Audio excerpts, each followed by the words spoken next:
మన ఆత్మీయ జీవితంలో దినదినము కూడా మన ఆత్మ వృద్ధి చెందుతూ ఉండాలి. ప్రాచీన స్వభావం నశింపజేయబడి నవీన స్వభావం అనేది వృద్ధిలోనికి రావాలి.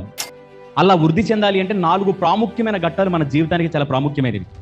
మనిషి జీవితంలో ఈ ప్రాచీన స్వభావము అనేది సిలువ వేయబడలేనంత కాలం ఆత్మ సిద్ధంగానే ఉంటుంది, కానీ శరీరం బలహీనంగా ఉంటుంది. మనకు ప్రాచీన స్వభావం నశింపజేయబడి నూతన స్వభావం, నవీన స్వభావం అనేది ఎలా కలుగుతుంది? వాక్యము ద్వారానే కలుగుతుంది. ఆ వాక్యము అనేటువంటి అక్షయ బీజం ద్వారా మనలోనికి వస్తున్న ఆ నవీన స్వభావం వృద్ధి చెందాలి అంటే ప్రాచీన స్వభావం పూర్తిగా నశింపజేయబడాలి. అది నశింపజేయబడ్డానికే 4 మెట్లు ఆత్మీయ జీవితంలో దేవుడు మన కోసం పెట్టాడు. ఏంటి ఆ 4 మెట్లు?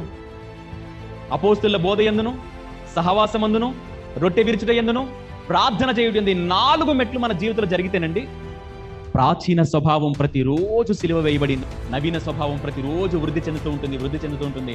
ఆత్మీయ జీవితంలో శిఖరమికి కూర్చుంటావు ఆ రోజు.